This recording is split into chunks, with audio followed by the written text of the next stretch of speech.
आपके साथ अंशिता और मेरे साथ अमलेंदु उपाध्याय जी मौजूद हैं। बहुत बहुत स्वागत है आपका इस कार्यक्रम में। बिहार की सियासत में इस वक्त तूफान आया हुआ है क्योंकि अब बीजेपी के जो सहयोगी हैं वो ही धीरे धीरे छिटकते हुए नजर आ रहे हैं।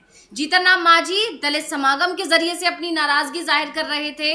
लगातार वो इस बात पर जोर डाल रहे थे कि अब वो उस तरह से नहीं रहेंगे बीजेपी के साथ जैसा बीजेपी उनको अभी तक रखती आई है। यानी जो सम्मान चिराग को मिलता है वही सम्मान जीतन राम मांझी को मिलना चाहिए और इसीलिए उन्होंने 28 तारीख को एक रैली का आयोजन किया था, दलित समागम का आयोजन किया गया था। और उस समागम के दौरान जो भी उन्होंने बयान दिए, खासकर जिस तरह से उन्होंने कहा कि अब वो सरकार आनी चाहिए, उस सरकार को लाइए जो दलितों के बारे में सोचे।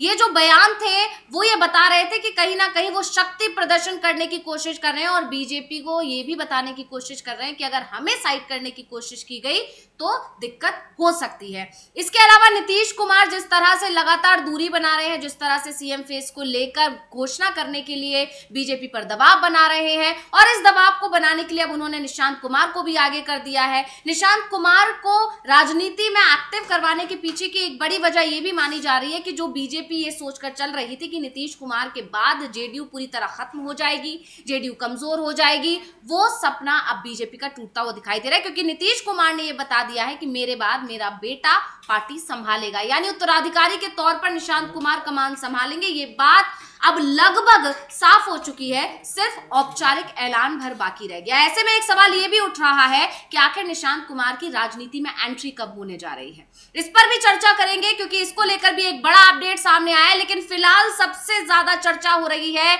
चिराग पासवान के बयान की। चिराग पासवान वही जो अपने आप को मोदी का हनुमान कहते हैं कि कुछ भी हो जाए बीजेपी का साथ नहीं छोड़ेंगे। लेकिन जब बिहार विधानसभा चुनाव को लेकर अभी से तैयारियों ने जोर पकड़ लिया है, जिस तरह से वहां पर सियासत में उठापटक देखने को मिल रही है, सियासत में तूफान आया हुआ है, ऐसे में बिहार विधानसभा चुनाव को लेकर चिराग पासवान का क्या रवैया है, किस तरह से वो बीजेपी आलाकमान पर दबाव बनाना चाहते हैं या उनकी क्या चाहत है बिहार में सीट बंटवारे को लेकर, इस सब का इशारा कर दिया है उन्होंने और ये बता दिया है कि सहयोगी अब बीजेपी से नाराज हो रहे हैं। तो क्या आपके पास आना चाहूंगी अमलेंदु जी, क्या अपडेट है इस वक्त, क्या बड़ी घटनाक्रम चल रहा है, क्या कुछ हो रहा है बिहार में? तेजी से जो घटनाक्रम बदलता हुआ हम देख रहे हैं उसमें एक बड़ा अपडेट ये आ रहा है कि अब चिराग पासवान भी नाराज नजर आ रहे हैं और चिराग पासवान के बयान से ये साफ हो गया है कि कहीं ना कहीं वो भी बीजेपी आलाकमान पर दबाव बनाने की कोशिश कर रहे हैं। हाँ बिल्कुल अंशिता, चिराग पासवान का साफ साफ बयान आ गया है कि नीतीश कुमार के नेतृत्व में ही चुनाव लड़ा जाएगा और नीतीश कुमार ही चुनाव के बाद मुख्यमंत्री बनेंगे। ये बहुत बड़ी बात कह दी है चिराग पासवान ने। और चिराग पासवान ने साफ तौर पर कहा है कि एनडीए नीतीश कुमार के नेतृत्व में चुनाव लड़ने के लिए उत्सुक है। अभी तक अंशिता बीजेपी ने नहीं कहा है कि नीतीश कुमार के नेतृत्व में चुनाव लड़ा जाएगा। प्रधानमंत्री नरेंद्र मोदी ने भी नहीं कहा है, जेपी नड्डा ने भी नहीं कहा है और अमित शाह ने भी नहीं कहा है कि नीतीश कुमार के नेतृत्व में ही चुनाव लड़ा जाएगा और नीतीश कुमार ही मुख्यमंत्री बनेंगे अगर सरकार बनती है। इस तरीके की बात अभी तक बीजेपी की तरफ से नहीं आई है। निशांत कुमार जो नीतीश कुमार के बेटे हैं, उन्होंने जबकि साफ तौर पर कहा था कि एनडीए को भी अब नीतीश कुमार को मुख्यमंत्री का चेहरा घोषित कर देना चाहिए, उसके बावजूद नहीं किया गया। और प्रधानमंत्री ने जब नीतीश कुमार के जन्मदिन पर नीतीश कुमार को बधाई दी, तब भी प्रधानमंत्री ने ये तो कहा कि उनके नेतृत्व में बिहार ने विकास किया है, लेकिन ये नहीं कहा कि आगे भी आपके नेतृत्व में विकास करेगा और आगे भी आपके नेतृत्व में सरकार बनेगी। ये प्रधानमंत्री ने नहीं कहा। यानी ये साफ तौर पर संकेत दे दिया गया कि आगे जो भी कुछ होना है नीतीश कुमार का उसमें स्थान नहीं होगा। और नीतीश कुमार लगातार जो है उनकी पार्टी ये दबाव बना रही है कि नीतीश कुमार को ही मुख्यमंत्री का चेहरा घोषित किया जाए, तभी चुनाव में जाया जाए। तो अब ये चिराग पासवान का जो वक्तव्य आया है अंशिता, पहले हम उसे सुन लेते हैं। पहले हम चिराग पासवान ने जो कहा है उसे सुनते हैं, उसके बाद उस पर चर्चा करेंगे कि आखिर उनके इस बयान के मायने क्या है जो इस वक्त अचानक से आया है, जब नीतीश कुमार भी नाराज नजर आ रहे हैं, जब जीतन राम मांझी भी नाराज नजर आ रहे हैं। पशुपति पारस तो लंबे समय से नाराज है, लोकसभा चुनाव के बाद से उनकी नाराजगी की अटकलें आने लगी थी। उपेंद्र कुशवाहा भी समय समय पर ये बताते रहे हैं कि जो लोकसभा में हुआ वो यहां पर भी होगा, वो यहां पर हम नहीं होने देंगे। ये सब बयान जो उनकी तरफ से आ रहे हैं, इस बीच में चिराग पासवान का भी एक बार फिर तेवर तल्ख होना ये बताता है कि बिहार में बीजेपी के लिए अब आसान नहीं होने वाली है आगे की चुनावी राह। तो पहले चिराग पासवान को हम सुनते हैं, उस पर आगे चर्चा करेंगे। सुन रहे थे यहाँ पर अमलेंदु जी, बड़ी बात ये है कि चिराग पासवान जो पिछले दिनों इस सवाल पर पूरी तरह चुप्पी साधे हुए थे, जिस तरह से आपने देखा था कि वो नीतीश कुमार से दूरी बना रहे थे, खासकर उन्हीं के चूड़ा भोज कार्यक्रम, दही चूड़ा भोज का जो कार्यक्रम रखा गया था, नीतीश कुमार वहां पहुंच गए थे और चिराग पासवान वहां उनसे मिलने नहीं पहुंचे थे, अपने ही घर बुलाकर एक मेहमान का एक तरह से अपमान किया था। और बड़ी बात यह है कि सब जगह इस बात की चर्चा हो रही थी, लेकिन चिराग पासवान की तरफ से एक माफीनामा तक नहीं दिया गया था। मतलब उन्होंने इस बात पर गिल्ट या कह सकते हैं खेद भी नहीं व्यक्त किया था कि उनसे ये बड़ी गलती हो गई, क्योंकि आपके घर कोई मेहमान आने वाला होता है तो आप मेजबान के तौर पर सबसे पहले वहां पहुंचते हैं। तो ये तो जवाब बनता ही नहीं है कि वो जल्दी आ गए थे। अगर कोई सीएम पहुंच रहा है तो पूरा प्रोटोकॉल के तहत पहुंचे होंगे, समय की पहले से जानकारी दे दी गई होगी कि नीतीश कुमार कितने बजे पहुंच सकते हैं, पूरे प्रोटोकॉल का वहां पर पालन किया गया। लेकिन फिर भी चिराग पासवान उस कार्यक्रम, अपने ही घर के कार्यक्रम में नहीं पहुंचे, खुद उन्होंने आमंत्रित किया था नीतीश कुमार को और वो उनसे मिलने नहीं पहुंचे। तो इस तरह इशारा किया गया था कि कहीं ना कहीं बीजेपी आलाकमान के इशारे पर चिराग पासवान दूरी बना रहे हैं। इसके अलावा जब उनसे सीएम फेस को लेकर सवाल किया गया तो भी उन्होंने कोई जवाब नहीं दिया था, वो इन सवालों से कन्नी काटते हुए दिखाई दिए थे। यानी साफ साफ ये कहा जा रहा था कि कहीं ना कहीं बीजेपी आलाकमान चिराग पासवान और नीतीश कुमार को आमने सामने लाकर खड़ा कर रहा है। कहीं ना कहीं ये भी अटकलें लगी थी कि चिराग पासवान को ये मैसेज पहुंचा दिया गया है कि अगर नीतीश कुमार कमजोर हो जाते हैं तो हो सकता है तुम्हें सीएम बना दिया जाए, क्योंकि चिराग पासवान की ज्यादा दिलचस्पी बिहार की पॉलिटिक्स में है, ना कि केंद्र में। वो केंद्र में नहीं रहना चाहते हैं, वो बिहार में रहना चाहते हैं। अब इन सारी चीजों के बीच में जहां ये माना जा रहा था कि वो बीजेपी आलाकमान के इशारे पर काम कर रहे हैं, बीजेपी आलाकमान के चलते ही वो नीतीश कुमार से दूरी बना रहे हैं, नीतीश कुमार पर निशाना भी कई जगह उन पर साधते हुए नजर आए, ऐसे में अचानक से चिराग पासवान का ये बयान आना कि वो मुख्यमंत्री बनेंगे, उनके नेतृत्व में चुनाव लड़ा जाएगा, उन्हीं अगर सरकार बनी तो, ये क्या मायने हैं इस बयान की? अचानक से कैसे पलट गया चिराग पासवान का बयान? अंशिता, चिराग पासवान का बयान एकदम से इसलिए पलटा है क्योंकि चिराग पासवान को भी समझ में आ गया है कि बीजेपी जो कर रही है, जो उसने महाराष्ट्र में एकनाथ शिंदे के साथ किया, बीजेपी वो यहाँ नीतीश कुमार के साथ कर रही है और इसमें कहीं कोई मौका जो है वो चिराग पासवान को मिलने वाला नहीं है। जैसा एकनाथ शिंदे के साथ बुरा बर्ताव करने के बावजूद अजीत पवार को कोई मौका नहीं मिला, तो जबकि अजीत पवार भी इसीलिए गए थे ये कहकर कि हम मुख्यमंत्री बनना चाहते हैं, तो मुख्यमंत्री नहीं बने अजीत पवार भी, लेकिन एकनाथ शिंदे का नुकसान जरूर हो गया। और अब चिराग पासवान को समझ में आ रहा है कि नीतीश कुमार के साथ जो बीजेपी करना चाहती है और चिराग पासवान के साथ वही करेगी जो अजीत पवार के साथ किया, यानी कि दोनों की स्थिति जो है वो एकनाथ शिंदे और चिराग पासवान की अजीत पवार जैसी हो जाएगी, ये उनकी समझ में आ रहा है। तो अब उन्होंने अपना रुख पलटा है और अभी तक तो बीजेपी के वो हनुमान बने हुए थे, मोदी जी के हनुमान बने हुए थे, अब वो हनुमान जी जो है वो बीजेपी की लंका में ही शायद आग लगाने की कोशिश करते हुए नजर आते हैं। केवल इतना ही नहीं है अंशिता कि उन्होंने सिर्फ एक ये वक्तव्य दिया हो, ये बिहार में उनका वक्तव्य था, कल उनका एक लंबा चौड़ा इंटरव्यू एक अखबार में प्रकाशित हुआ है और आज उस अखबार की कतरन जो है उन्होंने पोस्ट करते हुए अंशिता एक ट्वीट किया है। हम अपनी टीम से कहेंगे कि अगर उनके पास वो ट्वीट हो तो वो ट्वीट भी जो है दिखाया जा सकता है। हाँ, ये देखिए, ये तो लोक जनशक्ति पार्टी का ट्वीट है। लोक जनशक्ति पार्टी ने भी इनकी इस बात का कहा है कि ये है। अंशिता, आप अगर इसको बता सकती हैं। जी बिल्कुल, युवा बिहारी चिराग पासवान के ऑफिशियल ट्विटर हैंडल से ये ट्वीट किया गया है। चिराग पासवान लिखते हैं, महागठबंधन की एकजुट रह जाए तो बड़ी उपलब्धि होगी विपक्ष के लिए। यानी यहाँ पर वो बात कहने की कोशिश कर रहे हैं कि विपक्ष का जो महागठबंधन है वो एकजुट रह जाए। अब यहाँ पे दो मायने हैं, एक तो यहाँ ये कहने की कोशिश कर रहे हैं कि ऐसा संभव नहीं दिख रहा है, या ये भी कह सकते हैं कि वो विपक्ष को बता रहे हैं कि अगर आप एकजुट रहे तो सरकार नहीं बनेगी एनडीए की। आप इस चीज को समझ लियो। और मुझे लगता है कि दूसरा ही इस बयान का मायना है जो उन्होंने ये लाइन लिखी है। ये असल में अखबार ने जो अपना हेडिंग दिया, उस अखबार का हेडिंग उन्होंने पोस्ट किया है जी। और लेकिन इसके बाद जो लिखा है अंशिता, वो काफी ज्यादा महत्वपूर्ण है। 2 पॉइंट्स उन्होंने लिखे हैं और दोनों पॉइंट्स, एक पॉइंट तो उनका सीधा जो है वो राहुल गांधी का समर्थन करते हुए है और दूसरा पॉइंट जो लिखा है वो सीधे प्रधानमंत्री नरेंद्र मोदी, भारतीय जनता पार्टी के ऊपर प्रहार है जी। अब आप पहला बता दीजिए कि पहला उन्होंने क्या लिखा है जो राहुल गांधी का समर्थन करता है अंशिता? जी मैं बता देती हूँ। उन्होंने लिखा है कि मैं जातिगत आधार पर राजनीति का विरोध करता हूँ और जातिवाद जनगणना का समर्थन इसलिए करता हूँ क्योंकि हमें देश की सच्चाई को समझना होगा। ऐसी कई सरकारी नीतियां हैं जो किसी खास जाति को मुख्य धारा के साथ जोड़ने की सोच के साथ बनाई जाती हैं। जी अब यानी ये जो है उन्होंने जातिगत जनगणना का समर्थन किया, जो राहुल गांधी का एजेंडा है। भारतीय जनता पार्टी राहुल गांधी के जातिगत जनगणना के एजेंडे को जातिवाद और समाज, हिंदू समाज को जातियों में तोड़ने की राजनीति बताती है। चिराग पासवान का मत इसके एकदम विरुद्ध है और इस मसले पर राहुल गांधी के साथ चिराग पासवान खड़े हुए नजर आते हैं जातिगत जनगणना के मसले पर। तो यानी यहाँ भी एनडीए में फूट जो है जातिगत जनगणना के मसले पर वो पड़ती हुई दिखाई पड़ती है, चूंकि उस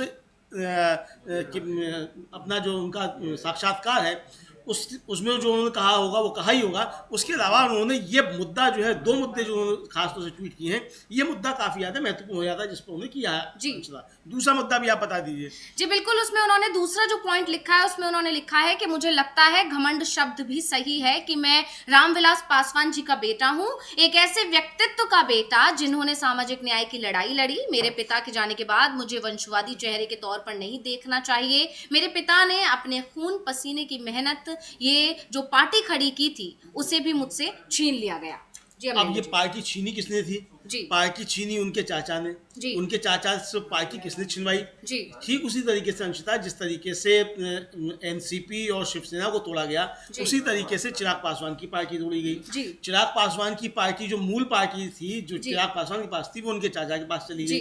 अब चिराग पासवान के पास जो टूटी हुई पार्टी थी वो पार्टी है, तो मूल पार्टी जो चिराग पासवान के चाचा के पास है। और चुनाव आयोग जो जिस तरीके से सब आरोप लगते रहते हैं, ये सब चुनाव आयोग के जरिए हुआ। चुनाव आयोग किसके इशारे पर काम कर रहा है? ये विपक्ष साफ तौर पर आरोप लगाता रहता है कि भारतीय जनता पार्टी के इशारे पर ही चुनाव आयोग काम कर रहा है। यानी यहाँ चिराग पासवान ने ये स्पष्ट कर दिया एक तरीके से देखा जाए कि बीजेपी ने उनकी पार्टी और उनका परिवार तोड़ने की जो कोशिश की थी, चिराग पासवान उसको अच्छे तरीके से समझ रहे हैं और इसके खिलाफ खड़े हुए चिराग पासवान अब दिखाई पड़ते हैं। तो चिराग पासवान का अंशतः ये एक तो साक्षात्कार आना, उसके बाद साक्षात्कार आने के बाद ये दो मुद्दे जो खासतौर से उनको लेकर अपनी ट्विटर पर पोस्ट करना और उधर ये कहना कि नीतीश कुमार ही अगले मुख्यमंत्री बनेंगे, उनके नेतृत्व में ही एनडीए चुनाव लड़ेगा। उन्होंने ये नहीं कहा कि हम लड़ेंगे, उनका एनडीए लड़ेगा। यानी बीजेपी के अंदर जो एनडीए के जो और घटक दल हैं वो बीजेपी के खिलाफ और नीतीश कुमार के समर्थन में खड़े होते हुए दिखाई पड़ रहे हैं। यानी अंशिता, अगर बीजेपी अपनी इस जिद पर अड़ी रहेगी कि उसको अटल बिहारी वाजपेयी का सपना पूरा करना है बिहार में अपनी सरकार बनाने का, तो एनडीए बिहार में टूट जाएगा और बीजेपी एनडीए से बाहर हो जाएगी। वहाँ एनडीए जो है वो नीतीश कुमार के साथ रहेगा। ये चीजें अब साफ आना शुरू हो गई हैं, क्योंकि चाहे उपेंद्र कुशवाहा का बयान हो, चाहे जीतन राम मांझी का बयान हो और चाहे अब चिराग पासवान का बयान हो, ये सब नीतीश कुमार के साथ एकदम से खड़े होते हुए नजर आ रहे हैं। जी बिल्कुल, जिस तरह से जीतन राम मांझी के कार्यक्रम में जो दलित समागम उन्होंने किया 28 तारीख को, उसमें नीतीश कुमार पहुंचे, हालांकि कुछ समय के लिए पहुंचे और उसे बहुत ही गलत तरह से दिखाया भी गया कि हर जगह चर्चा यही चल रही थी कि मात्र 5 मिनट के लिए पहुंचे, 15 सेकंड के लिए उन्होंने वहां पर भाषण दिया, ये सारी चीजें दिखाई गई। लेकिन बड़ी बात यहाँ पर ये थी कि वो जीतन राम मांझी के कार्यक्रम में पहुंचे, उन्होंने समय निकाला और उस मंच पर बैठने का मतलब ही ये था कि विपक्ष के सामने भी और बीजेपी के सामने खासकर उन्हें ये मैसेज पहुंचाना था कि जीतन राम मांझी और नीतीश कुमार एक साथ हैं। और जीतन राम मांझी जिस तरह से पहले भी हमेशा नीतीश कुमार के साथ ही रहे, अगर आपको याद होगा कि पहले जब नीतीश कुमार ने महागठबंधन का साथ दिया था तब भी जीतन राम मांझी उधर चले गए थे, उसके बाद भले ही जीतन राम मांझी इधर आए थे और उसके पीछे पीछे नीतीश कुमार आ गए थे। यानी ये दोनों एक दूसरे के साथ हैं और ये दोनों ही एक दूसरे के लिए और एक दूसरे के लिए रणनीति भी बनाते हैं। इस तरह से भी इसको देखा जा सकता है। तो एक तरह से जब ये पहुंचे हैं नीतीश कुमार उनके कार्यक्रम में, तो इससे ये साफ मैसेज चला गया था कि कहीं ना कहीं जीतन राम मांझी और नीतीश कुमार एकजुट हैं। अब सबकी निगाहें थी चिराग पासवान पर, क्योंकि चिराग पासवान भी दलितों की राजनीति करते हैं, दलितों के बड़े नेता हैं और चिराग पासवान से ही जीतन राम मांझी की कहीं ना कहीं ठनी हुई है। ऐसे में जब चिराग पासवान के जिस तरह से जीतन राम मांझी ने बयान दिए दलितों को एकजुट करने के लिए, कहीं ना कहीं चिराग पासवान के पास वो मैसेज पहुंचा कि अगर वो इन लोगों के साथ नहीं खड़े हुए तो वोट बट जाएगा और वोट बटने से नुकसान हो जाएगा। इसीलिए शायद चिराग पासवान के जो ये तेवर हैं वो बदले हैं कि इधर रहने में ज्यादा फायदा है। बिल्कुल बिल्कुल अंशिता, और जीतन राम मांझी ने वहां से ये कहा भी था कि अगर हम बच जाएंगे तो कच जाएंगे, यानी बचेंगे तो कटेंगे। नारा जो था जो उधर से लग रहा था बीजेपी की तरफ से, वो नारा अब एक तरह से कहा जाए नीतीश के सहयोगी जो हैं वो लगा रहे हैं कि बीजेपी के मतलब एनडीए के अंदर अगर हम बच गए तो हम कट जाएंगे। तो ये संदेश जो बचेंगे तो कटेंगे का संदेश जो है ये एनडीए के घटक दलों को पहुंच गया और एनडीए के घटक दल अब एकजुट हो रहे हैं बीजेपी के खिलाफ कि अगर बीजेपी के खिलाफ हम बच गए तो कट जाएंगे, बीजेपी सबको काट डालेगी। ये उनको समझ में आ रहा है अंशिता। जी। तो जीतन राम मांझी के उस वक्तव्य का असर होता हुआ दिखाई पड़ रहा है, और जीतन राम मांझी और चिराग पासवान जो दो विपरीत ध्रुवों में खड़े हुए दिखाई पड़ते थे, वो अब एक साथ दिखाई पड़ रहे हैं और नीतीश कुमार के साथ खड़े दिखाई पड़ रहे हैं। ये बड़ी बात है जी। तो यहाँ पर ये साफ है कि जिस तरह से सीएम फेस को लेकर बीजेपी अपना स्टैंड क्लियर नहीं कर रही है, नीतीश कुमार से दूरी बना रही है, साफ माना जा रहा था कि पीएम मोदी जब भागलपुर पहुंचे हैं तो वहां पर शायद दोनों के बीच कोई बातचीत हुई होगी, और यही वजह है कि पटना पहुंच गए जेपी नड्डा उसी शाम को, और उसके बाद ये तय माना जा रहा था कि अब सीट बंटवारे को लेकर, सीएम फेस को लेकर बीजेपी और एनडीए में जो खटपट चल रही है, एनडीए के अंदर बीजेपी की वजह से, बीजेपी के अड़ियल रवैये की वजह से, वो सब कुछ अब खत्म हो जाएगा। शायद पीएम मोदी ने जेपी नड्डा को कोई मैसेज पहुंचा दिया है नीतीश कुमार का, और उसी को समझते हुए जेपी नड्डा को तुरंत आदेश दिया गया, और शायद वो इसीलिए पटना आए हैं। लेकिन जिस तरह से वो पटना आए, नीतीश कुमार से उन्होंने मुलाकात भी की, बातचीत भी की, उसके थोड़ी देर बाद ये खबर आई कि दिलीप जायसवाल जो कि प्रदेश अध्यक्ष हैं बिहार में, उनसे उनका जो राज्य मंत्री का पद था उससे इस्तीफा उनसे ले लिया गया। हालांकि कहा यह गया कि एक व्यक्ति 2 पद पर नहीं रह सकता, ये नीति है, लेकिन अगर ऐसा है तो वो पहले से क्यों थी, या खुद जेपी नड्डा 3 पद क्यों संभाल रहे हैं, ये अलग सवाल है। इन पर भी चर्चा लगातार होती रही है। लेकिन उसके बाद जैसे ही ये खबर आती है कि मंत्रिमंडल विस्तार किया जा रहा है बिहार में, और मंत्रिमंडल विस्तार के बाद भी खबरें ये आ रही थी कहीं ना कहीं जीतन राम मांझी और नीतीश कुमार को, चिराग पासवान को, इनको मनाने की कोशिश की जाएगी, इनको साधने की कोशिश की जाएगी। लेकिन जब मंत्रिमंडल विस्तार होता है तो उससे तस्वीर साफ हो जाती है कि सिर्फ और सिर्फ बीजेपी ने अपने लोगों को, या जो उनकी पार्टी के विधायक थे, उनको मंत्री बनाया है, और ऐसा करके उसने एक मैसेज देने की कोशिश की कि जो भी सहयोगी दल है, अगर उनके नेता भी इधर आते हैं, विधायक आते हैं, तो उन्हें भी मंत्री पद दे दिया जाएगा। लेकिन अमलेंदु जी, बीजेपी का जो ये दाव था सहयोगियों में फूट डालने का, सहयोगियों के अंदर एक तरह से कह सकते हैं कि विधायकों को नाराज करने का, समर्थकों को नाराज करने का, ऐसे समझिए आपकी जेडीयू के अंदर बगावत हो जाए, या चिराग पासवान की पार्टी है उसके अंदर, या जीतन राम मांझी के पार्टी के अंदर, तो ये सारी चीजें जो बीजेपी सोचकर चल रही थी कि जो पार्टी है, जो सहयोगी दल है, उनके अंदर बगावत करेंगे और वहां के लोग अपने साथ शामिल कर लेंगे इस लालच में कि आपको मंत्री पद मिल सकता है, कोई बड़ी जिम्मेदारी मिल सकती है। लेकिन आज की जो कंडीशन है, जो हालत है, वो बता रही है कि बीजेपी का वो दाव उल्टा पड़ता दिखाई दे रहा है। सहयोगी तो और मजबूत हो रहे हैं, एकजुट हो रहे हैं, बिल्कुल हो रहे हैं। और अंशिता, जो अभी मंत्रिमंडल का विस्तार हुआ, उसने और इसमें आग में घी डालने का काम किया एक तरीके से, कि 7 के 7 मंत्री बीजेपी ने अपने बना लिए। भाई ठीक है कि ये 6 महीने बाद चुनाव होना है, उनका कोई विधायक नहीं है, एलजेपी इनका चिराग पासवान का, लेकिन अगर विधायक नहीं है तब भी तो बिना विधायक बने भी मंत्री बनते हैं, बनाए जा सकते हैं। 6 महीने की बात थी, और चुनाव लड़ने की कोई बाध्यता नहीं थी। तो आप एनडीए को एकजुट रखने के लिए, या ये संदेश देने के लिए कि एनडीए एकजुट है, आप अन्य दलों का भी एक मंत्री बना सकते थे। उपेंद्र कुशवाहा का एक मंत्री बना सकते थे, एक मंत्री आप जीतन राम मांझी और मांग कर रहे थे, एक मंत्री उनका और बन सकता था, एक मंत्री चिराग पासवान का बन सकता था। ये तो बना नहीं, बल्कि जो जीतन राम मांझी के बेटे हैं उनके विवाह और छीन लिए गए। तो भारतीय जनता पार्टी ने जो ये दांव चला मंत्रिमंडल विस्तार का नीतीश कुमार के जरिए करवाने का, उसने जो है बूमरैंग किया, और ये बीजेपी को उल्टा पड़ता हुआ दिखाई पड़ रहा है। अब घटक दलों की समझ में आ गया कि इन्होंने तो अभी से काम करना शुरू कर दिए, अगर खुदा ना खास्ता धोखे से सरकार फिर से बनती है तो ये वही करेंगे जो इन्होंने महाराष्ट्र में किया है जी। तो ये अब घटक दलों को समझ में आ रहा है। घटक दल इसके लिए पूरी तरीके से तैयार नजर आते हैं कि महाराष्ट्र को हम बिहार में किसी तरीके से नहीं होने देंगे। हो सकता है कि चुनाव से पहले अगर यही गतिविधियां जारी रहीं तो एनडीए बिहार में इस स्वरूप में हो ही नहीं जिस स्वरूप में आज दिखाई पड़ रहा है, और एनडीए टूट जाए। जी बिल्कुल, यहाँ पर एनडीए के बिखराव की खबरें लगातार जोर पकड़ रही हैं, क्योंकि बिहार में एनडीए के जो सहयोगी दल है वो खुश नहीं है, और सबसे बड़ी वजह इसकी है सीट बंटवारा। नीतीश कुमार चाहते हैं कि इस बार वो बड़े भाई की भूमिका में रहे, साथ ही सीएम पद लें। उपेंद्र कुशवाहा चाहते हैं कि जो पहले हुआ वो इस बार नहीं होगा। जीतन राम मांझी चाहते हैं कि चिराग पासवान और जीतन राम मांझी को बराबर का सम्मान मिले।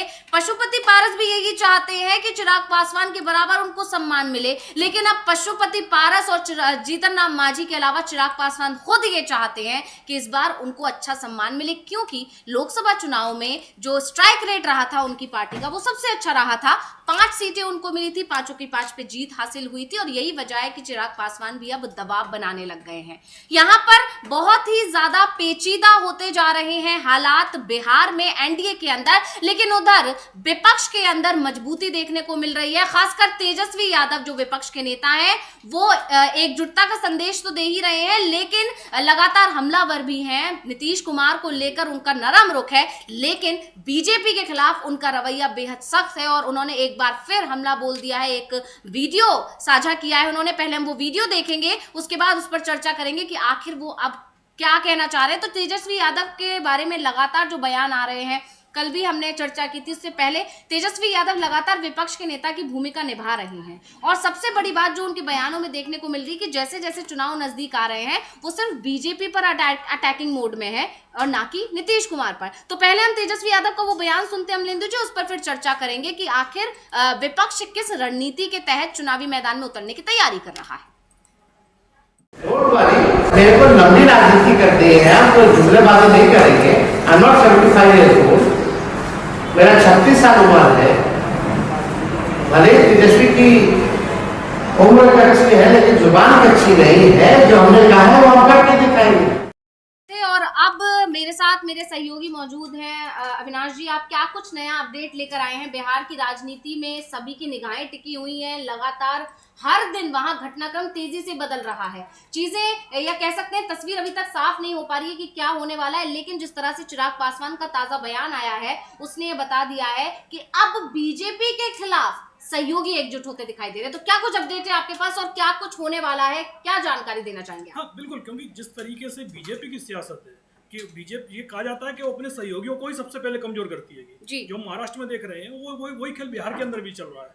तो सहयोगियों को भी पता है कि यदि वो एकजुट नहीं होंगे तो फिर बीजेपी धीमे धीमे करके सभी को कमजोर कर देगी। और आप पिछले 2-4 साल का यदि इतिहास देख लें पूरे देश में, तो बीजेपी के साथ में जितने भी सहयोगी रहे हैं उनमें से अधिकांश सहयोगी बाद में धीमे धीमे करके कमजोर होते चले गए। अब हालत ये हो गई तो कई लोग जो सहयोगी दल थे बीजेपी ने उनको तो एनडीए से ही बाहर कर दिया जी।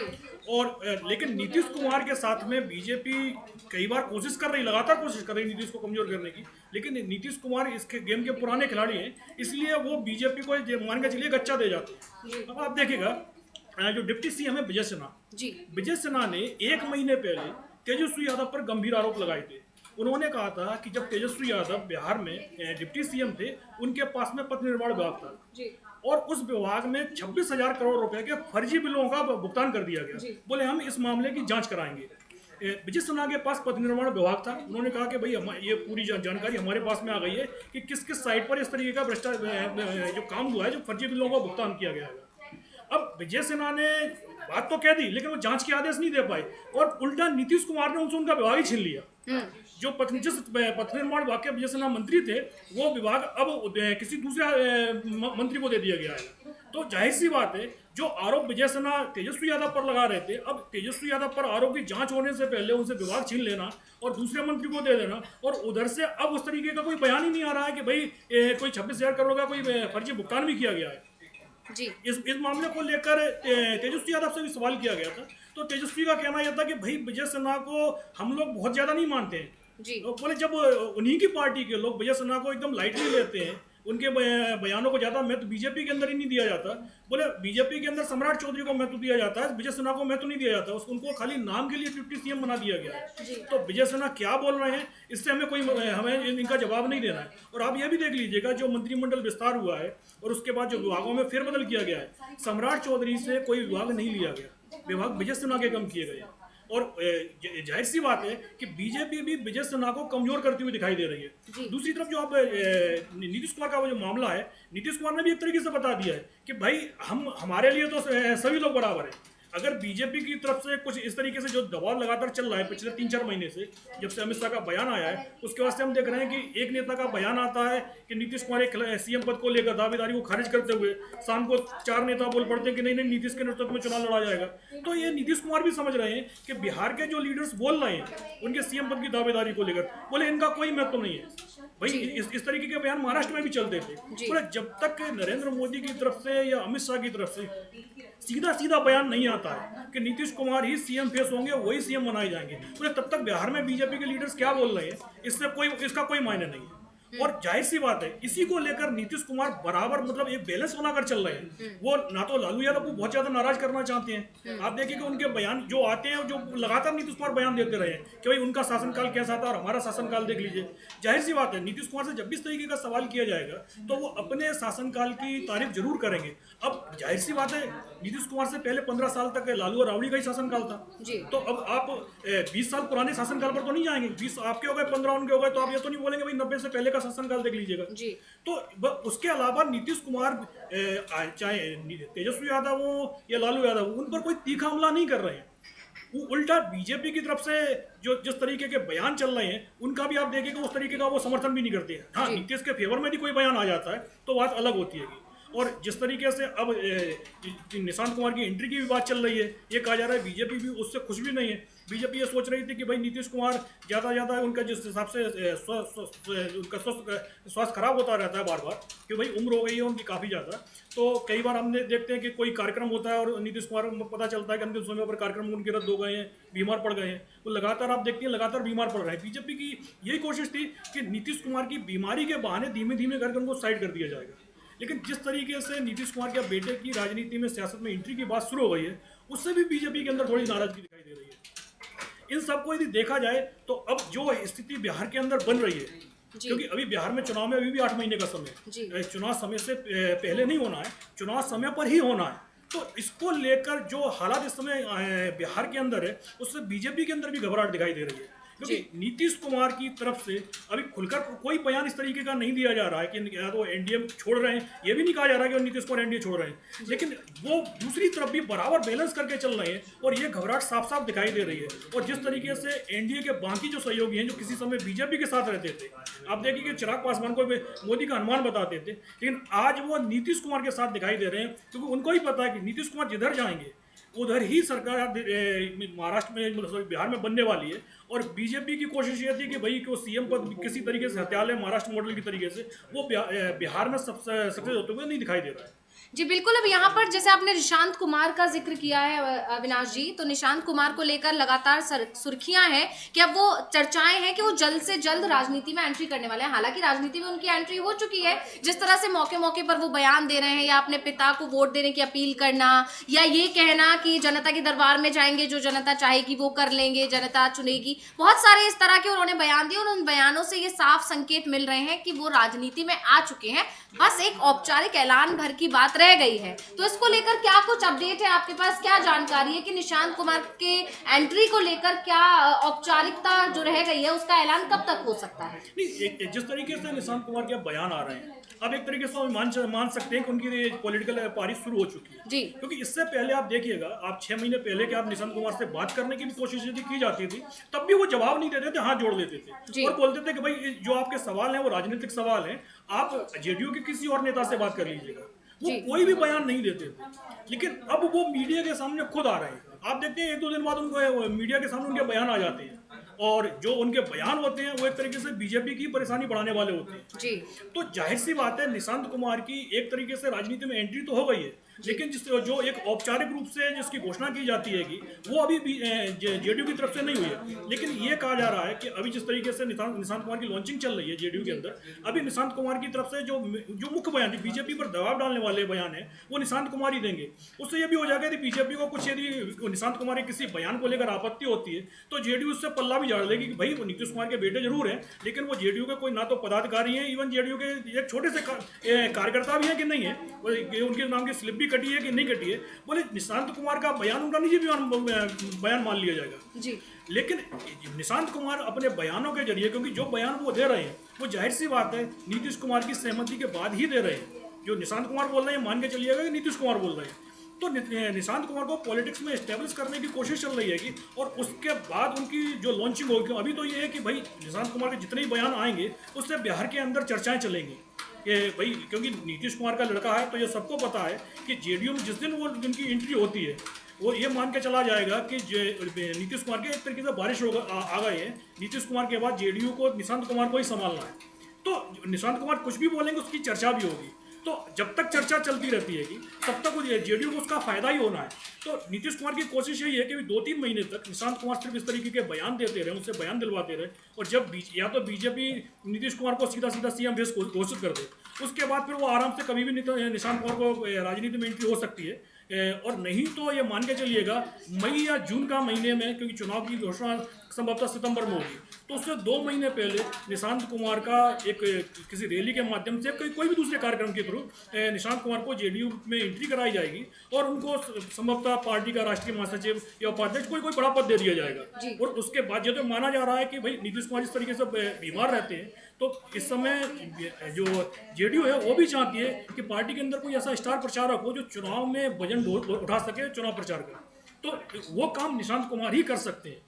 और इसीलिए जेडीयू को भी निशांत कुमार की जरूरत है, और बीजेपी के लिए तो निशांत कुमार, ये मान के चलिएगा बीजेपी की जो रणनीति है उसमें रुकावट ही बनने वाले हैं, क्योंकि बीजेपी की कोशिश रहती है कि यदि जेडीयू कमजोर हो जाता है तो उसका फायदा बीजेपी को मिलेगा, लेकिन यहाँ सब कुछ उल्टा पुल्टा होता हुआ दिखाई दे रहा है। और उस हिसाब से देखा जाए तो अप्रैल मई के बाद कभी भी निशांत कुमार जेडीयू में विधिवत एंट्री कर सकते हैं। जी, बहुत बहुत धन्यवाद आपका अविनाश जी तमाम जानकारी देने के लिए। अब आपके पास आना चाहूंगी अमलेंदु जी की निशांत कुमार की एंट्री को लेकर विपक्ष में तो एक तरह से चर्चा चल रही है और लगातार तेजस्वी यादव उनका स्वागत भी कर रहे हैं, लेकिन क्या एनडीए में उनके स्वागत की तैयारियां हैं या किसी ने उनका स्वागत किया है या कोई राजी है कि निशांत कुमार को एंट्री कर लेनी चाहिए? इसको लेकर कुछ अपडेट है कि एनडीए के अंदर निशांत कुमार की एंट्री को लेकर क्या चल रहा है? एनडीए के अंदर तो एंट्री को मतलब निशांत कुमार की एंट्री को लेकर एनडीए की तरफ से अंशिता चिराग पासवान का ही बयान आया है जी। यहाँ तक कि जेडीयू की तरफ से भी मैंने नहीं देखा कम से कम कि संजय झा या ललन सिंह का कोई वक्तव्य आया हो कि यहाँ नीतीश कुमार की निशांत कुमार को राजनीति में एंट्री कर लेनी चाहिए और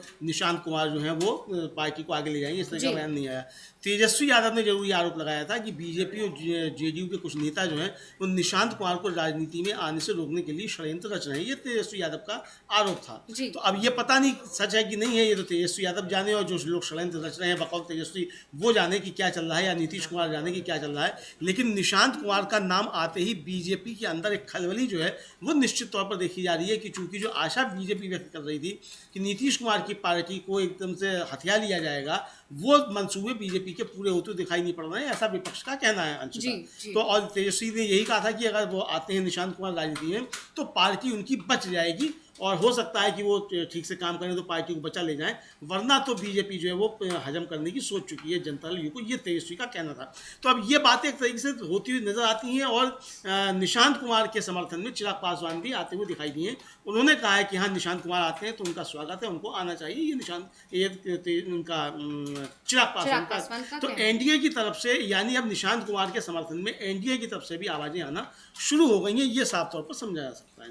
जी बिल्कुल, यहाँ पर बिहार की राजनीति में जैसे कि हमने कहा कि लगातार तेजी से घटनाक्रम बदल रहा है, जहां कुछ दिनों पहले तक या कहें जनवरी की ही उस तारीख का कि अगर हम याद करें जब दही चूड़ा भोज का आयोजन किया गया था चिराग पासवान के यहाँ, और चिराग पासवान के यहाँ पर जब नीतीश कुमार पहुंचे थे तो चिराग पासवान उनका स्वागत करने के लिए भी, अभिवादन करने के लिए भी वहां मौजूद नहीं थे। और बड़ी बात यह थी कि सब जगह इस बात की चर्चा चल रही थी कि चिराग पासवान नीतीश कुमार से मिलने नहीं पहुंचे, उनका स्वागत करने के लिए नहीं पहुंचे, और कई घंटों तक चिराग पासवान के बयान पर या चिराग पासवान के ट्वीट पर सभी टकटकी लगाए बैठे हुए थे कि अब तो वो खेद जताएंगे। लेकिन उन्होंने एक अच्छा खासा समय दिया और उसमें जो उनकी तरफ से खेद जताया भी गया उसमें भी उन्होंने कहीं ना कहीं उनके जो बयान से ये साफ था कि उन्हें इस बात का कोई दुख नहीं है, और उसको लेकर ये माना जा रहा था कि कहीं ना कहीं बीजेपी आलाकमान ने फूट डाल दी है, चिराग पासवान को कई बड़े सपने दिखा दिए हैं, और हो सकता है उसमें से एक बड़ा सपना यही था कि अगर सरकार बनती है एनडीए की तो चिराग पासवान को सीएम पद दे दिया जाएगा। लेकिन आज 1.5 महीने बाद वहां पर हालात पूरी तरह बदल चुके हैं और अब वही चिराग पासवान नीतीश कुमार को मुख्यमंत्री बनाने की बात कह रहे हैं, निशांत कुमार की राजनीति में एंट्री की बात कह रहे हैं। यानी वो भी समझ चुके हैं कि जेडीयू को खत्म करने की रणनीति पर बीजेपी जिस तरह काम कर रही है, जिस तरह से नीतीश कुमार को एकनाथ शिंदे बनाने की रणनीति पर काम कर रही है, वो रणनीति अगर सफल हुई तो आगे अगला टारगेट चिराग पासवान भी हो सकते हैं। हो सकता है कि अगला नंबर एकनाथ शिंदे की तरह उनका भी हो जाए। अगर इस बार चलिए सीएम बना भी दिए जाते तो अगली बार उनको हटाने की कोशिश की जाती। यानी चिराग पासवान समझ रहे हैं बीजेपी की रणनीति को कि कैसे मेरी पार्टी तोड़ी गई, उन्होंने इस बात का जिक्र भी किया है, हमने इस पर चर्चा भी की अमलेंदु जी। यानी सहयोगियों को बीजेपी की रणनीति और बीजेपी का जो तरीका है काम करने का, सहयोगियों के सहारे से सभी राज्यों में घुसना और फिर उन सहयोगियों को धीरे धीरे खत्म कर देना, वो अच्छी तरह समझ में आ चुका है। और अब सहयोगी जिनमें फूट डालकर बीजेपी अपना मतलब सिद्ध करने का प्रयास कर रही थी, ज्यादा सीट्स अपने पास रखने का प्रयास कर रही थी, अब वो सहयोगी एकजुट होते दिखाई दे रहे हैं और ये बीजेपी के लिए एक बड़ी चिंता का विषय है। अमलेंदु जी, क्या और अपडेट है? ये बिहार की तो हमने बात की, बिहार के अलावा जिस तरह से सुप्रिया श्रीनेत का एक वीडियो बहुत तेजी से वायरल हो रहा है, माधवीपुरी भुज वाला जो मामला है, उस पर भी हम आगे चर्चा करेंगे कि अब क्या नया अपडेट आया है या किस तरह से एक बार फिर केंद्र सरकार गिरती हुई दिखाई दे रही है। हो सकता है माधवीपुरी भुज को लेकर जो एफआईआर का कह दिया गया, अलाउ कर दिया गया कि आप एफआईआर दर्ज करा सकते हैं।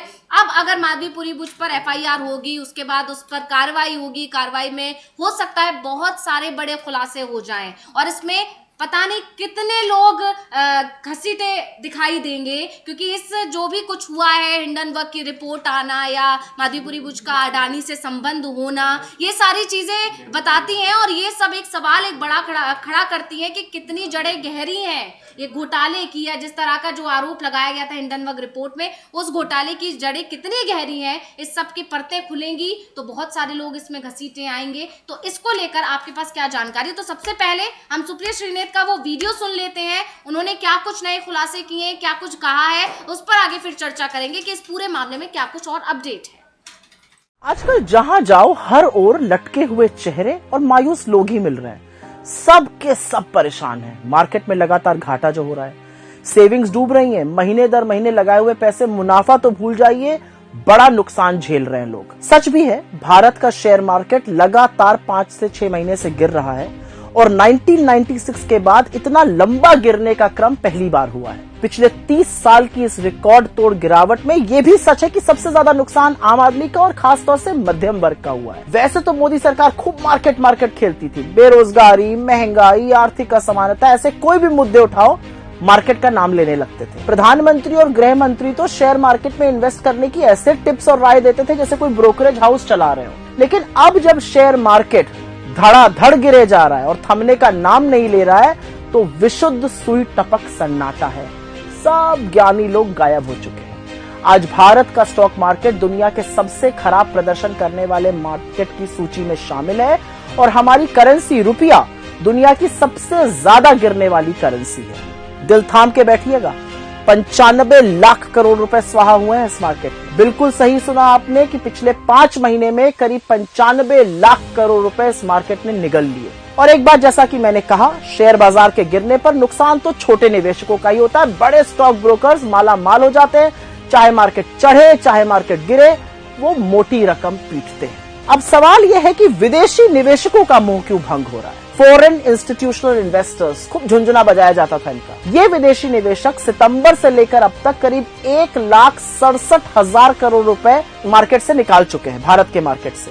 फरवरी में इन्हीं विदेशी निवेशकों ने 47,000 करोड़ रुपए से ज्यादा निकाले। ज्यादातर निवेशकों को अमेरिका ज्यादा आकर्षक लग रहा है और चिंता की बात यह है कि इन निवेशकों को अमेरिका के बाद चीन का रुख करना पड़ रहा है और ये वहां जा रहे हैं, धड़ल्ले से जा रहे हैं। चीन का स्टॉक मार्केट पिछले 6 महीनों में 17% बढ़ा है, वही भारत का मार्केट 12% धराशायी हुआ है। लेकिन धराशायी हो क्या रहा है? क्योंकि इस बार इस गिरावट में स्मॉल कैप या मिड कैप में तबाही नहीं मची है, बड़े बड़े शेयर गिर रहे हैं। SBI जैसा शेयर एक साल में अपने सबसे निचले स्तर पर है, 52 वीक लो जिसको कहा जाता है। तो सवाल तो पूछा जाएगा कि मार्केट क्यों गिर रहा है? इसका बड़ा कारण है डोनाल्ड ट्रंप का खुलेआम भारत को धमकाना कि मैं रेसिप्रोकल टैरिफ लगाऊंगा। इससे वैश्विक ट्रेड में और निवेशकों में एक डर का माहौल बन गया है। और एक बात यह भी सच है कि बजाय इसका प्रतिरोध करने के, विरोध जताने के, मोदी जी तो मागा मीगा मेगा करने में व्यस्त थे। इस गिरावट का एक और बड़ा कारण है आर्थिक मंदी। अभी तक शेयर बाजार आर्थिक बदहाली से बेखबर कुलाचे मारता जा रहा था, बढ़ता जा रहा था, लेकिन अब आर्थिक तंगी का इतना बुरा हाल है कि मार्केट में भी डर है। मंदी के चलते लोगों के पास पैसों की भारी कमी है, जिससे उपभोग में गिरावट हुई है। उपभोग जीडीपी का 2/3 हिस्सा है, कंजम्पशन जिसको कहते हैं। कम कंजम्पशन की वजह से कॉर्पोरेट अर्निंग्स मतलब कंपनियों की कमाई में भी कमी हुई है। ये लिस्टेड कंपनीज है, जितना ये कम कमाएंगी उतना कम प्रॉफिट होगा, उतना कम अर्निंग्स होंगी शेयर पर और उसी से गिरावट हो रही है। एक और बड़ा कारण रुपए की निरंतर गिरावट है। रुपया थम नहीं रहा है। डॉलर के मुकाबले रुपया दुनिया में सबसे ज्यादा गिरने वाली करेंसी है, एटलीस्ट एशिया में। अडानी जी का भी हाथ है शेयर बाजार की इस दहशत में, क्योंकि निवेशकों को यह संशय है कि जब अडानी का महाघोटाला सामने आया तो मोदी सरकार ने आंखें मूंद ली। सरकार ने छोटे निवेशकों को बचाने की कुछ नहीं सोची, अडानी का बचाव किया, और इन्हीं सब चीजों के चलते शायद धड़ाधड़ जो है वो एसआईपी बंद हो रहे हैं। भारत में सिर्फ 2 महीनों में, दिसंबर और जनवरी, 1 करोड़ से ज्यादा लोगों ने एसआईपी बंद किए हैं, क्योंकि लोगों के पास पैसों की कमी है और उन्हें अब मार्केट पर ना तो भरोसा रहा है, ना उन्हें यह उम्मीद है कि मार्केट बहुत जल्द सुधरेगा। पर क्या सरकार परेशान है? बिल्कुल नहीं। उनके कान पे जू नहीं रेंग रही है, उनको फर्क ही नहीं पड़ता है। बस बतकही छटवा लो इन लोगों से, विकसित भारत का झुंझुना बजाएंगे। लेकिन 22 सालों में हर साल 8% ग्रोथ कैसे आएगी, इस पर कोई चर्चा नहीं, कोई बहस नहीं होगी। बड़ी बड़ी बातें करना, खोखले वादे, खोखले दावे भरना, जुमले बोलने की बुरी आदत है मोदी जी को। स्टॉक खरीदने की तो खूब बात करते थे, आज मौन क्यों साध लिया है? 6 महीने से लगातार गिर रहे बाजार में छोटे इन्वेस्टर को बचाने के लिए क्या सरकार के पास कोई योजना है या नहीं है? सवाल आज इस बात का है, सवाल आज इस बात का है। देख रहे हैं कि शेयर मार्केट में जो भारी गिरावट दर्ज हुई है, इसकी चर्चा पिछले दिनों लगातार उठ रही है, और उसी पर उन्होंने एक बाकायदा वीडियो बनाकर वजह बताई है कि आखिर ये गिरावट क्यों हुई है। और इसमें सबसे बड़ी वजह जो उन्होंने बताई वो डोनाल्ड ट्रंप का जिस तरह से रवैया बदला है इस बार भारत को लेकर, धमकाना, एक तरह से हावी होने की कोशिश करना, अमेरिका फर्स्ट की नीति लेकर आना, अब प्रवासियों को इस तरह से हथकड़ियां लगाकर भेजना, $21 मिलियन को लेकर बड़ा खुलासा करना, साफ साफ कहना कि वो पैसा उन्होंने मोदी को दिया है। ये तमाम वजह रही है कि डोनाल्ड ट्रंप की एंट्री के बाद से भारत के लिए एक बड़ी मुश्किल खड़ी हुई है, और वो सिर्फ उन लोगों के ऊपर इसका बोझ पड़ा है, या कह सकते हैं झटका लगा है, जो मतलब कम जिनके पास पैसा है। अमीर लोगों के पास इस पर इसका असर नहीं पड़ेगा, ऐसा सुप्रिया श्रीनेत का कहना है। तो क्या कुछ मामला है, और इस बीच में माधवीपुरी बुच वाला भी मामला आ गया है, उनके खिलाफ भी कह दिया गया कि FIR हो सकती है। तो इसको लेकर क्या असर पड़ने वाला है आने वाले समय में, अमलेंदु जी? देखिए अंशिता, इसका आने वाले समय में मार्केट पर बहुत बुरा असर पड़ेगा। और परसों जो थी वो खबर आई थी, मतलब आदेश हुआ कि माधवीपुरी बुच पर FIR दर्ज हो सकती है। तो उसके बाद आज सुबह से ही शेयर बाजार जो गिरना शुरू हो गया, और ये लोगों को समझ में आने लगा कि अब ये बात होने लगी है, आम निवेशक जो ये बात करने लगा है कि मोडानी मसले से भारत के शेयर बाजार को काफ़ी नुकसान हो रहा है, भारत की अर्थव्यवस्था को काफ़ी ज़्यादा नुकसान हो रहा है। और जैसा कि आरोप लगा रही हैं अपनी ये सुप्रिया श्रीनेत, और कांग्रेस भी पूरा आरोप लगा रही है, राहुल गांधी ने इस पर कई वीडियो बनाए थे, वो जो लगा रहे हैं उससे ये साफ तौर पर समझ में आता है कि ये छोटे निवेशक जो वो परेशान हो रहे हैं। पैसा जो डूबा है अंशिता, वो छोटे निवेशकों का ही पैसा डूबा है, और खास तौर पर ये समझा जा सकता है कि छोटे निवेशक जो है वो काफ़ी ज़्यादा परेशान होते हुए नजर आएंगे। तो ये सुप्रिया श्रीनेत जो कांग्रेस की प्रवक्ता है, उन्होंने बड़ा वीडियो जारी करके ये बताया है कि किस तरीके से छोटे निवेशक परेशान हो रहे हैं। उन्होंने जो कांग्रेस ने जो लिखा है कि शेयर बाजार में ब्लड बाथ जी, ये इसके साथ जो है इस वीडियो को पोस्ट किया गया है। तो आप समझ सकते हैं कि शेयर बाजार में ब्लड बाथ कहने का तात्पर्य क्या है, यानी कि खूनरेजी जिसको कहा जाता है, वो खूनरेजी जो है वो शेयर बाजार में हो रही है, और उस खूनरेजी में मारे कौन जा रहे हैं? वो छोटे निवेशक जो है उनका नुकसान हो रहा है। ये साफ तौर पर समझ में आ रहा है, यानी कि एक तरह से कहा जाए कि मोदी सरकार छोटे निवेशकों का, छोटे पैसे वालों का, या कहीं आम आदमी की दुश्मन बन गई है, ये कहना है कांग्रेस का जी। अब इस सब के चलते यहाँ पर एक बार फिर मोदी सरकार पहले ही सवालों में घिरी हुई है। जिस तरह से रुपया लगातार नीचे जा रहा है, अर्थव्यवस्था पटरी से उतरती दिखाई दे रही है, इन सब के बीच में डोनाल्ड ट्रंप का ये रवैया होना, सरकार के पास इन सवालों के जवाब पहले ही नहीं थे, और अब अगर माधवीपुरी बुच वाला मामला और बढ़ता है, कार्रवाई होती है, तो पता नहीं कौन से परतें खुलेंगी, किन किन लोगों का इसमें इन्वॉल्वमेंट निकल कर आएगा, ये भी अब सरकार के लिए एक चिंता का विषय बना हुआ है। और खासकर बीजेपी नेताओं के अंदर भी खलबली मची हुई दिखाई दे रही है।